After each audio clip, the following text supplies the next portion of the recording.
Allora, Chuck.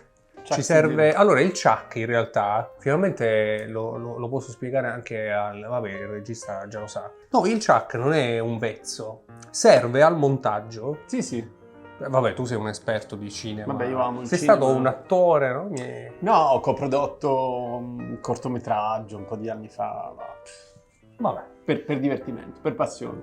Comunque, per chi ci segue, in realtà il Chuck serve a dare una battuta su varie camere per sincronizzarle poi con l'audio Esatto. al montaggio. Vabbè, lo spiego a chi ci segue. Nico, Chuck Siddiq. seconda puntata del nostro Talk Café, del nostro bellissimo e rilassante Talk Café. Bellissimo format. A parte perché si mangia e si beve Sì, a quest'ora. è anche molto necessario a quest'ora, un bel caffè rinvigorente ci vuole. Sono circa le 17. Sì. Sono già le 17:25. Non ci pensiamo. No? Però diversi spunti, perché abbiamo anche registrato una delle nostre puntate del Build a Collection. Ah, il motivo per cui mi sono cambiato? Esatto. Quindi l'abbiamo detto. Io invece sono... no, però diversi spunti e volevo così approfondire questa cosa dei quadranti verdi, non so Vai. perché. Stavamo registrando alcuni Volentieri. orologi. Hai visto il biscotto col bellissimi. verde pistacchio? Verde ti è venuto in pistacchio, mente il Premier di il Breitling? Premier di Breitling. Sì, il verde ha preso piede tanto C'è ormai. un'abbondanza di verde. varianti, sì. Che cosa ne pensi del verde? Perché? Perché questa domanda? Perché gli orologi sono quasi sempre stati silver, blu e neri, più o meno. Sì. Poi, ultimamente le aziende stanno usando con il rosso, con il rame. Burgundi, rame. Adesso Il si sta salmone. iniziando a vedere tanto viola. Tanto viola, Fucsia. cavolo, io l'ho detto, Sì. il viola, Me lo volevo ricordo. fare un'edizione limitata con il viola, ci arriveremo perché il viola...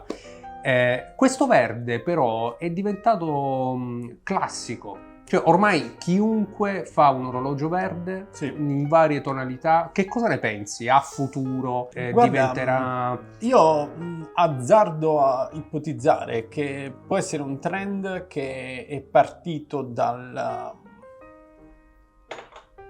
Emirati Arabi. Dagli Emirati Arabi? Tu ti direi perché? Perché nella bandiera Non degli è Emirati partito Arabi... da Rolex con il sub?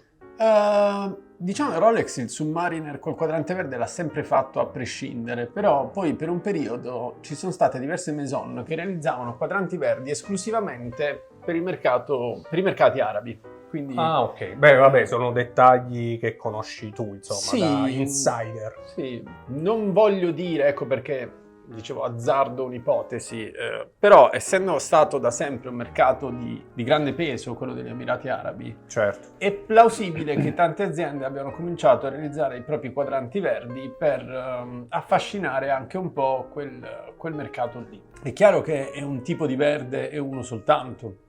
Bulgari tutt'oggi realizza diversi orologi che sono appunto delle esclusive per i mercati arabi. In verde? Sì, sia per l'uomo che per i serpenti. Però sono orologi che ci chiedono anche qui localmente, perché ormai il verde Ormai è diventato, piace ormai è tanto. diventato di consumo orizzontale proprio per chiunque, no? Di fatto tantissime maison dei posizionamenti più disparati, da Tissot ha fatto quel bellissimo PRX quadrante verde. Sì, sì. Anche il Tiffany poi ultimamente Anche ha il preso Tiffany, piede, sì, no? Questo sì. che poi è diventato per alcuni ghiaccio, per alcuni celeste, per altri turchese. Però il Tiffany è proprio una colorazione, non vorrei dire un pantone, però una colorazione precisa. Beh sì, quella è proprio proprio chiamano Tiffany. poi Tiffany qualsiasi cosa sia celeste, più o meno. Esatto, purtroppo si arriva anche a quello, Sì. ma sappiamo che non è così, perché poi ci sono appunto Alla fine è un il celeste, turchese, il quel ghiaccio. celeste, quel ghiaccio. Sì, guarda quel bellissimo Navitimer quadrante ghiaccio che abbiamo visto prima. Senti, e quali sono i colori che ti chiedono di più? Non ti saprei rispondere, perché davvero è qualcosa che... Non c'è una statistica? Non ci hai fatto... Non l'abbiamo mai fatta una statistica in questo senso. Anche Forse perché non c'è una vera richiesta specifica di determinati colori. No. Si Oggi- vende un po' tutto. Oggi, da un paio d'anni ormai, forse anche 3, c'è questo grande trend del verde, quindi vediamo tantissime sfumature di quadranti verdi, matte, Gran Seiko da ultimo anche. lavorati in maniera artistica incredibile come quelli di Gran Seiko, però diciamo non c'è un quadrante che si vende più di tanti altri. Noi vendiamo principalmente i quadranti silver, blu e adesso verdi.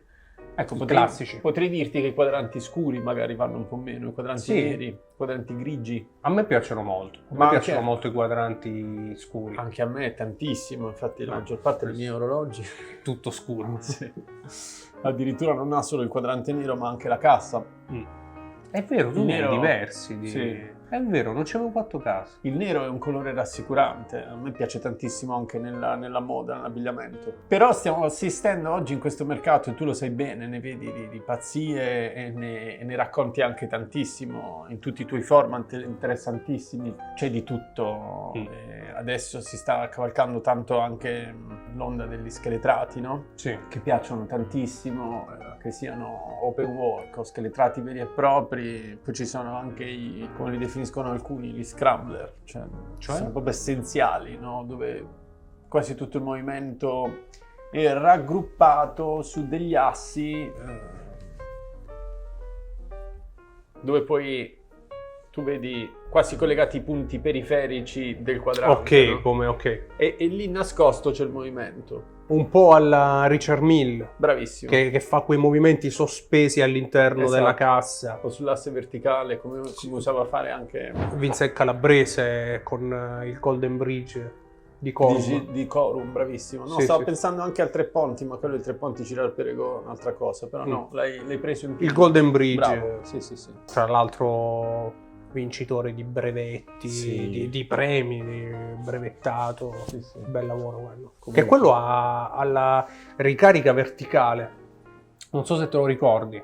Cioè il rotore non è un rotore perché non ruota, non gira, ma è fissato su due binari e questa slitta va su e giù in base a come muovi il polso e quello ricarica.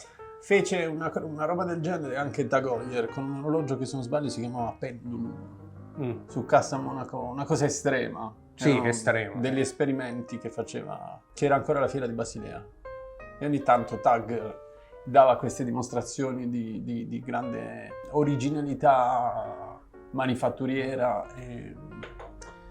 No, mentre mi parlavi mi stava venendo in mente per esempio il Freak di Ulysse Nardin. Ricordami. E il Freak di Ulysse Nardin è proprio l'esasperazione quasi di quello che raccontavo prima di questi scrambler. Cioè il movimento è tutto fissato sulla lancetta dei minuti. È tutto... Ah, l'ho visto, come no? Quindi la lancetta dei minuti va a toccare una cremagliera all'interno del quadrante. Bellissimo. E facendo girare la lunetta, tu stai facendo girare all'interno di quella cremagliera che dà a cascata la spinta ai mutismi. Bellissimo. Micidiale. È un esercizio tecnico incredibile. Ecco perché si chiamava Freak, ed è un orologio che credo di partenza costasse tra gli 80 e i 100.000. Neanche troppo per essere una cosa del genere. Diciamo che se l'avessero inventato oggi probabilmente te ne avrebbero chiesto il doppio. Sì, infatti. Sì. 2,50 facilmente. Parlando di movimenti particolari, quelli là per esempio che hanno, non mi ricordo quale azienda, forse Cartier. La Pantera all'interno. No, il Magic... non lo ricordo adesso a memoria, però in pratica non si vedeva il movimento perché il movimento era tutto attorno alla cassa. Sì, tutto all'interno. E le lancette erano in realtà stampate su due dischi trasparenti che ruotando ti facevano sembrare queste lancette in sospensione all'interno dell'orologio. Credo dei magneti che richiamavano le lancette.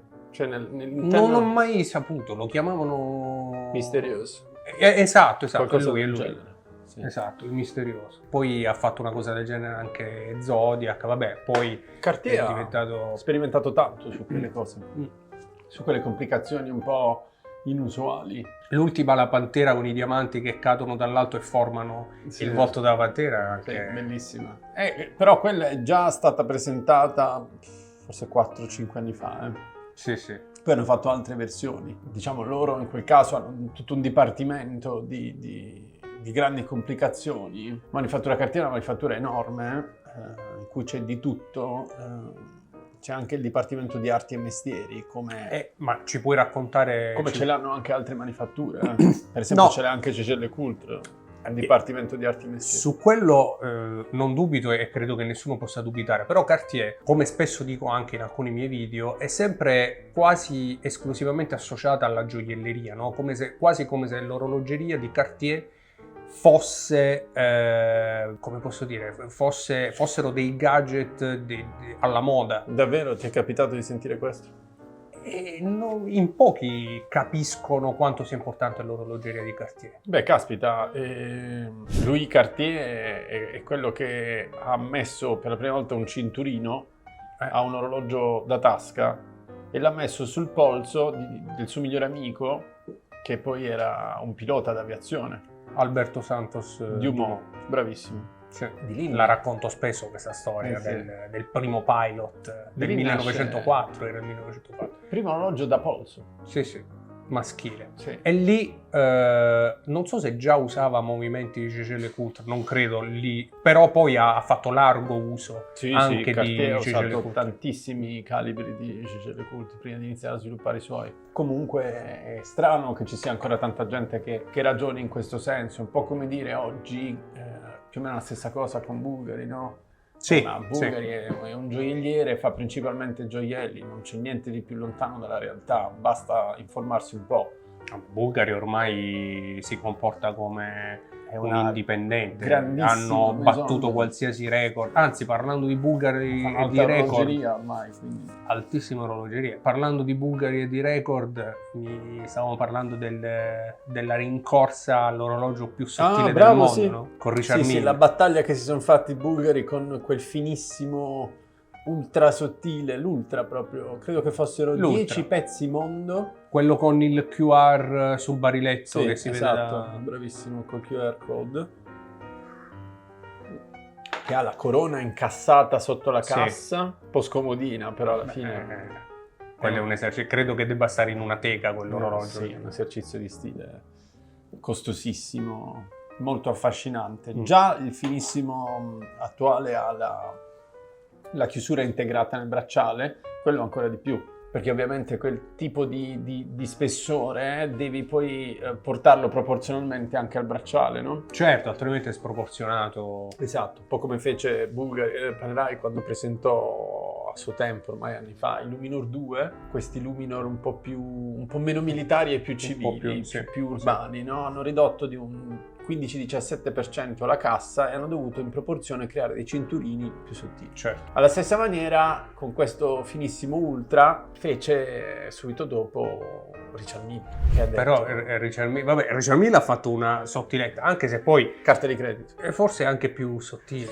è un manuale, però poi al di là dell'esclusività dell'esercizio tecnico e di stile, bellissimo, tra l'altro ce l'aveva Farrell Williams al polso, sì, che certo. poi è testimonial di Richard Mille, ne ha Sì, tanti. testimone di Richard Mille. Esiste un Richard Mille col nome di Farrell Williams, però questo Richard Mille da $1.800.000. Quanto lo spessore della cassa? Ecco, 1.8. 1.8. Quindi Però tu è paghi poco più sottile, cioè stiamo 100.000 parlando al grammo, al al decimo. decimo. Rispetto al Bulgari, ok, si fanno la guerra, per ora vince Richard Mille, però stiamo parlando di pochi decimi Sì, più sottile, pochissimo. non è che è più sottile di 1 millimetro, No, pochi decimi, Pochi 2 decimi. decimi forse. Sì, non ricordo bene Ne adesso. ricordo neanche io. Una cosa certa è che mentre per il finissimo, diciamo, per dargli la carica in maniera un po' più comoda, devi toglierlo dal polso, come tra l'altro si dovrebbe fare con tutti gli orologi meccanici in generale. Prima di spezzare la tige all'interno. Sì, l'albero di carica. Insomma, questo Richard Mille pare che funzioni con delle chiavette per dargli la carica, cioè Sì, parecchio perché- scomodo, no? Perché praticamente Tu paghi €1.800.000. la corona è una, no? Ma stiamo scherzando. Poi con il selettore che devi spostare con le chiavi, con la corona scegli se regolare l'ora Esatto. o se caricare l'orologio. anche la forma non è la forma di un orologio. Forma un po' Poi, scomoda, poi mi piacerebbe averlo, piccolo se qualcuno televisore. me lo volesse regalare io me lo prendo. Sì? Sì, mi piacerebbe averlo. Non lo indosserei, a meno di non essere Pharrell Williams. Però sì, a me queste cose così piacciono. Ti intrigano? Così, sì, mi intriga metterlo in collezione. Non so, è proprio... mi è sembrato veramente un eccesso. È un eccesso. Eppure li hanno venduti. Che poi è in collaborazione con Ferrari. Eppure li hanno venduti, Sì, beh, sì, certo. Che poi non è difficile, se ne fai pochissimi. Beh, no, gli estimatori, 10 estimatori Sì, che ultramilionari li come trovo. successe con questo ultra, finissimo ultra. Sì. Ai Geneva Watch Days fu presentato e ci dissero che erano già tutti ovviamente prevenduti. Sì, non Naturale. c'è dubbio. Come gli sketch, forse, di cui ne hai uno che abbiamo visto anche Come gli nel sketch. primo episodio. Sì, oddio, no, gli sketch no, erano 200, ci è voluto un po', ma ok. molto poco in realtà, anche perché noi quei 2 pezzi che abbiamo avuto, 2+1, 2+1. che è quello che mi sono preso io, però quei 2 pezzi che abbiamo avuto dei clienti che addirittura quasi in maniera coatta ce lo volevano pagare tutto in anticipo, non voglio sconto, però io te lo voglio pagare perché lo voglio, C'è neanche la libertà di dire guardi aspetti, devo vedere un po' se mi arriva, se c'è una wish list, una waiting list e ci sono altri clienti che lo vogliono. No, Senti. ci fu un cliente su 2 Eh. che mandò tutto il bonifico in anticipo. Poi Sì, quando arriva mi chiamava. sì, me lo dicessi. Mai vista una cosa del genere? Ah, ma a proposito di clienti e wishlist, non so se puoi rispondere a questa domanda, a questa curiosità. Ci provo. Ci provi. Sempre se non mi compromette, come ho detto. Oh, secondo me ti compromette, non Vediamo. so se puoi rispondere o se dovrò tagliare tutto. Vediamo. No, veramente, ma le wishlist, i clienti, come funziona? Funzionano veramente? Questo mi stai chiedendo? Sì. Funzionano davvero. Dobbiamo, è una questione proprio etica di serietà e correttezza. Noi come facciamo? Voi spesso avete edizioni limitate, Sì. ambitissime, Sì. il Bulgari Sketch, Sì. dei Taggoyer particolari, Tu guarda panerai, gli Snoopy di il nuovo James Omega. Bond che ha presentato Omega, o gli stessi Chaikin. No, per i nuovi c'è una waiting list, ad esempio. Sul Chaikin sono arrivato prima di tutti, non Tu- avevi ancora la... No, tu hai fatto, non guarda, avevi- hai ti ho fatto detto prendilo, uno è mio. un colpaccio incredibile con quel primo Chaikin. Hai fatto troppo bene. Sì, poi era proprio il 39 il diametro migliore. In ogni caso, prendiamo, Quindi, insomma, prendiamo i funziona- contatti funziona di così. chi ci chiama e li mettiamo in ordine cronologico in base a quando arrivano le richieste, no? Senti, è la storia del cliente più importante che spende di più, come ci sono, sei tu che proponi determinati pezzi a determinati clienti importanti, è una cosa che mi puoi dire o devo tagliare tutto? Ah, vediamo, aspetta, fammi organizzare la risposta. Allora, tu mi stai chiedendo come funziona per quei pezzi di cui ne riceviamo troppo pochi per poterli distribuire in base a un ordine di arrivo delle richieste, no? Cioè, come decidiamo a chi darli? Sì, se decidete a chi darli, se funziona che può chiamare chiunque. Sì, è naturale che se io ho 10 pezzi, allora magari in quel caso do un ordine di priorità in base alle richieste che mi arrivano, no? Cioè, un ordine cronologico, non è in base all'importanza del cliente. Sei alto spendente. Sì, proprio no. Cioè, io per esempio ho dato uno Snoopy a un cliente nuovo, relativamente nuovo, aveva comprato soltanto un Taggoyer Monaco, un'edizione anche limitata, quindi sconto niente, un quadrante verde, senza farla apposta, e mi ha chiesto lo Snoopy e io ero, sai, spiazzato, tipo, vabbè, ma io non ti conosco, perché lo devo dare a te? Se te lo rivendi, sai, erano i primi pezzi, però lui mi disse, guarda, so che non ho nessuna titolarità per chiedertelo, avrai chissà quanti clienti, e io ho detto, no, in realtà ti dico, proprio per evitare imparzialità, io la tua richiesta la prendo e ti metto in una waiting list in ordine cronologico. Così non scontentiamo nessuno. Io arrivato... Anche perché magari hai capito che sarebbe potuto diventare un cliente. E lo è diventato. E lo è diventato. Perché poi dopo il Monaco si è preso lo Snoopy, dopo lo Snoopy ha preso altri 4 orologi. No, perché Ragazzo succede... giovane ma in gamba. Ragazzo promettente. giovane, succede che quando sei giovane o quando sei un cliente nuovo, nel 90% dei concessionari invece vieni trattato da ultima ruota del carro. No, noi non...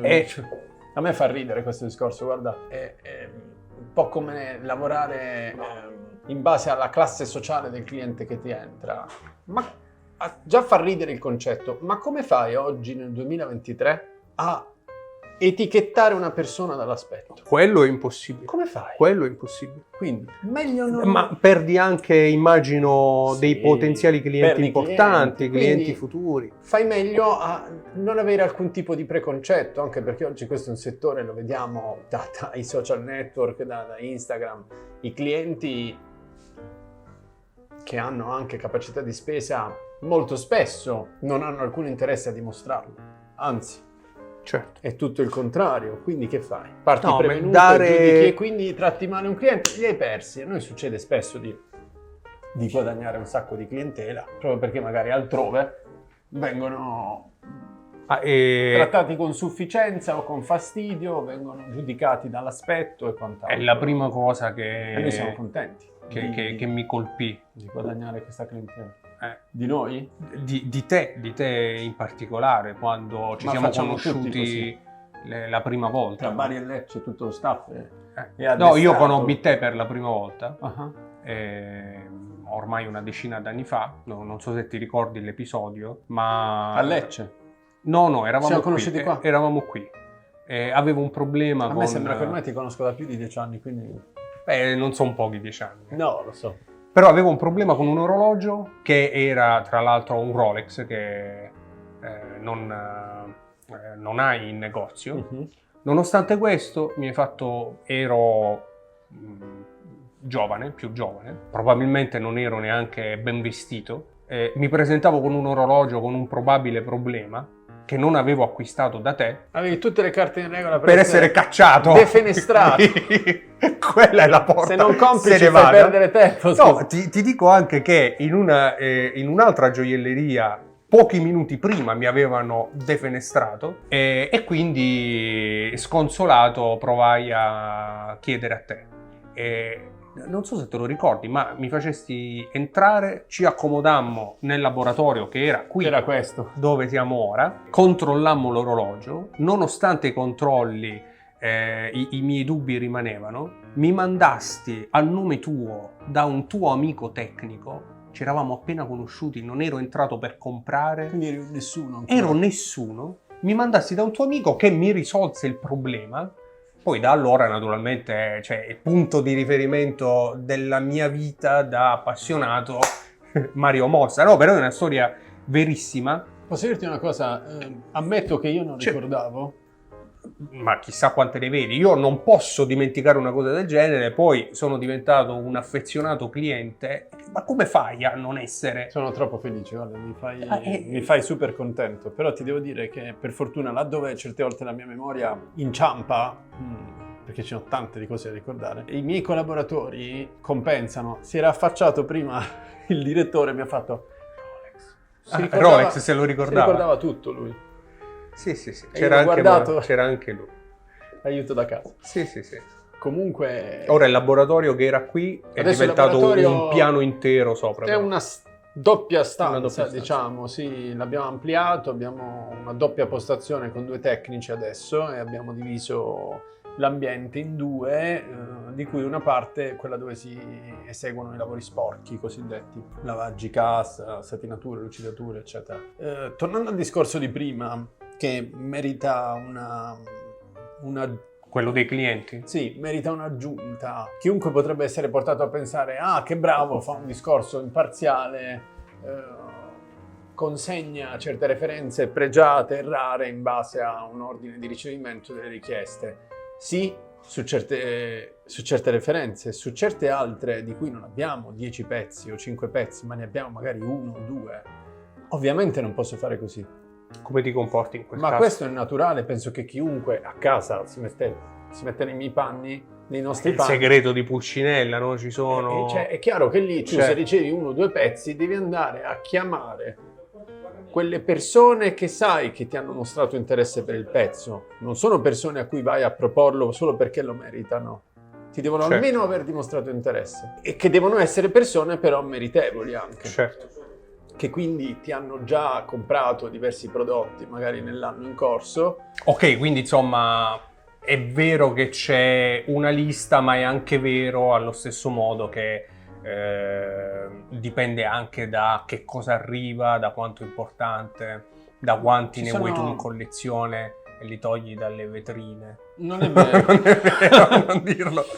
Non succede quasi mai. No, tendiamo sempre a favorire i clienti. È chiaro che Certo. non vorremmo scontentare nessuno, ma è naturale che questo accada. Tra l'altro mi hai anche detto, no, che ti è capitato di a malincuore dover vendere qualcosa che avresti voluto tenere per te, però. Certo, quello succede No, spesso. funziona così, No, succede no, spesso. no, cioè, questa è un'azienda, non è un parco giochi, dobbiamo Cioè, sembra dobbiamo un parco vendere. giochi, Sembra un ma è parco giochi a un'azienda. volte, no?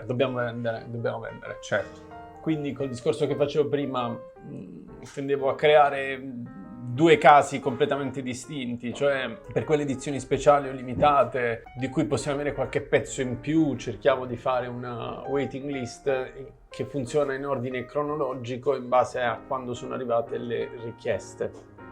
Quindi senza dare una priorità a clienti di fascia A, B o C. Ci sono pezzi che devono andare a determinati clienti che, Certo. che lo hanno richiesto, che hanno uno storico, che insomma Sì. mi rendo conto. Ripeto, è una cosa che indubbiamente sanno tutti, no? Però qualcuno magari No, a volte fa guarda, finta ti di faccio non un esempio, capire. Ma... un esempio proprio super lampante. Ci sono degli Snoopy che ci sono stati assegnati. Non dirò il numero perché purtroppo le cose non sono sempre uguali per tutti. È chiaro che io non sto a prendere nomi su nomi di clienti se non sono in grado di dirgli sì, te lo darò. Quindi tendo a soddisfare quelli che in ordine cronologico l'hanno prenotato e poi considererò le nuove richieste. Certo. Tra queste nuove richieste ci sono anche dei clienti davvero VIP che potevo far scalare in classifica e accontentarli, ma non funziona così, Certo. almeno da noi. Non Anche funziona perché i così. clienti non è che sono soltanto loro. No, sono clienti di tutti i tipi, però è anche vero un'altra cosa, questo non vorrei che suonasse male, però è naturale che poi ci sono dei clienti a cui non puoi dire di no, È chiaro. e nei casi in cui diciamo ci sono referenze di cui non ti arrivano svariati pezzi, ma magari uno o due, è ovvio che lì non puoi fare più, non puoi utilizzare più un metodo di assegnazione che funziona in ordine cronologico, ma deve essere di merito, è Certo. normale. Quindi Funziona così dappertutto, funziona così anche in pizzeria. Tante volte l'abbiamo detto pure in chat su Telegram, ci sono dei clienti che meritano un'attenzione diversa, a volte, non sempre. Per me tu sei equilibratissimo nel saper gestire le varie richieste, i vari desiderata dei clienti. È successo anche con me in maniera positiva, col Chaikin per esempio. anche col Chaikin o in maniera negativa, per esempio col Chaikin 2, è giusto così. Sì. Cioè, se non fosse così, non saresti, secondo me, poi giusto né con me né con gli altri. Alla Esatto. fine finiresti per privilegiare sempre gli stessi, come in realtà purtroppo capita Spesso in capita, alcuni sì, casi, sì. in alcune gioiellerie, insomma. Però sai, Però- sappiamo benissimo quanto è poco smart un sistema del genere. Non ti fai assolutamente mai sì. nuovi clienti, non accontenti, non premi mai tanti altri clienti che potrebbero meritarlo, tanto quanto quelli che premi sempre. Cioè, senza saperlo, Senza saperlo. Ti Ma stai potrebbero perdendo. meritare. Esatto, sì. Tante volte mi trovo a parlare con dei clienti, anche clienti importanti di una certa età, che ti aspetti che sappiano tanto del mondo, no? Ma com'è possibile, mi chiedono, che io vado lì e sono disposto a pagare, non mi danno il Nautilus? Io scusami, però ti devo spiegare qualche cosina. Il Nautilus di Patek Philippe è un orologio costoso, ma è un è un premio. Cioè, tu devi capire che per arrivare al Nautilus ci sono alcune cose che so come funzionano in questa marca. Certo. Cavolo, le sanno in tanti. Tu Credo che le devi- sappiano tutti, cioè non puoi meravigliarti che non ti danno il no, Nautilus è così, pur pagandolo. è così. È un premio. è un premio, anche perché la famiglia Nautilus è quella di cui a Patek interessa meno, a Patek interessa meno di È più vero. le grandi Tra l'altro complicazioni. l'acciaio solo tempo è già fuori È produzione. andato fuori produzione. Quindi bisogna cercare, sai, con tatto e professionalità Di fargli chiarire capire alcuni che aspetti. devi fare un percorso anche lì, Certo. in cui compri diversi orologi, dimostri che sei un collezionista, perché è una parola Perché che... c'è anche da quello, perché anche quello da dimostrare. Una parola che Patek Philippe non vuol sentire è investimento. Certo. Patek si tramanda. E questo è noto, perché se entra un cliente che vuole comprare un Patek, che vuole investire in un Patek, io credo che loro dicano meglio non servire quel cliente o dirgli che purtroppo non c'è nulla da proporgli, perché quelli spesso sono quei clienti che sanno che stanno investendo in un prodotto che possono rivendere e Patek mal tollera la rivendita. Quindi...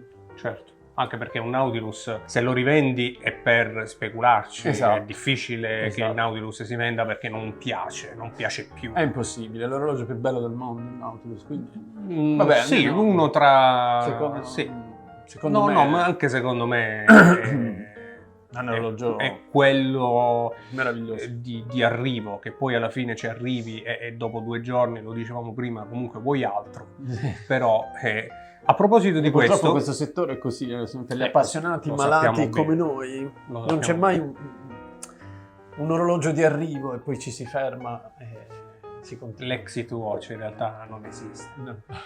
Eh, Devi fare un film su questo. In realtà non L'exit esiste. watch non esiste. Prima di ringraziarti per questi segreti da insider Mhm. e magari nella prossima puntata del Toccafè mi piacerebbe conoscere un po' di più i tuoi gusti anche nel mondo dell'orologeria indipendente. Prima mi accennavi volentieri. a qualcosa, però ce lo teniamo per una delle prossime puntate. No, ma l'orologio, se c'è, che più ti è dispiaciuto dover vendere e che avresti voluto tantissimo tenerti per la tua collezione? Ce n'è uno? E se c'è, ci puoi dire qual è? Sì, è un orologio a cui penso spesso da tanto tempo. È uno scheletrato in platino di 70 pezzi mondo di Jaeger-LeCoultre, reverso. Un orologio divino, che già all'epoca, quando sono entrato in azienda, costava tanto. E mi chiedevo a mio padre, ma perché hai comprato un pezzo così difficile? E lui mi rispondeva, Nicola, guardalo, è un'opera d'arte, È un'opera d'arte. è qualcosa di meraviglioso, sta tranquillo che il cliente prima o poi arriverà. Io insofferente, giovane scalpitante che vuole subito sistemare, mettere a posto le cose che non vanno, no? Con scarsa esperienza, lo detti via con uno sconto anche abbastanza alto, sempre guadagnandoci, però un po' come a voler togliere i pezzi scomodi, sì. difficili, pesanti. Che magari fanno un po' più paura, che Sì. si ha paura di non vendere più. Sì. Che poi in realtà non ce ne sono. No, perché poi magari, sai, passa il tempo, cambiano le mode, cambiano i diametri di cassa, eccetera, eccetera. Invece no, io continuo a ripensare oggi a Le opere quell'orologio d'arte sono opere e d'arte. mi piacerebbe rivederlo, no? E invece lo comprò un cliente, un turista cinese, tra l'altro un collezionista, che se lo guardò ben bene prima di comprarlo e a noi tolse un problema, lui invece aveva trovato un Quello tesoro. che credevi fosse un Quello che problema. credevo fosse un magari. problema. Oggi è un orologio che vorrei tanto rivedere, proprio toccare, riguardare, perché vedo le cose che sta facendo Jaeger-LeCoultre sono strabilianti. Guarda quel reverso tourbillon che ha fatto, Sì. che indossa Lenny Kravitz come testimonial, anche lì 10 pezzi mondo, esclusivissimo, tutti venduti al Watches and Wonders 2023, è chiaro, no? Anche perché l'orologeria tra gli appassionati sta avendo, ha avuto un boom, è difficile, no? Forse pensare a dei pezzi super limitati, anche costosissimi, ma che rimangano invenduti forse. È impossibile. Non è più periodo. No, oggi si vende veramente tutto, Mm. anche delle cose abbastanza bruttine che dici ma caspita, ma un orologio sceno invendibile, eppure si vende. Nonostante i listini che aumentano. Sì, sì. Ci sono orologi che tu davvero li guardi e ti chiedi, possibile che ci sono clienti per questa roba qui? Sì. Tu guarda quell'orologio che ha fatto Jacob & Co., quello completamente pieno di diamanti baguette. Sì, a Jacob, quello giallo, l'ultimo presentato, Quello che è con un i bracciale zaffiri di gialli, zaffiri il gialli. primo sì. che ha fatto con tutti i diamanti. Sì. È chiaro che quello è un orologio che si fa in 2-3 pezzi, 5 pezzi al mondo, 5 multimilionari li trovi. Li trovi per forza. Billionaires ce n'è dappertutto, quindi E poi devi incontrare anche il gusto, però si vende tutto. Nico, grazie per questa chiacchierata e per i segreti che ci hai svelato, sono stati molto interessanti. Ci vediamo in una prossima puntata, la terza puntata del nostro Toccaffè, che sarà in una nuova location. Speriamo. Sempre tua, sempre Mario Mossa Gioiellieri, però non sveliamo altro. Ci vediamo quindi nella terza puntata del nostro Toccaffè. Grazie. Prossimo Toccaffè. Grazie a te Alessandro. Grazie.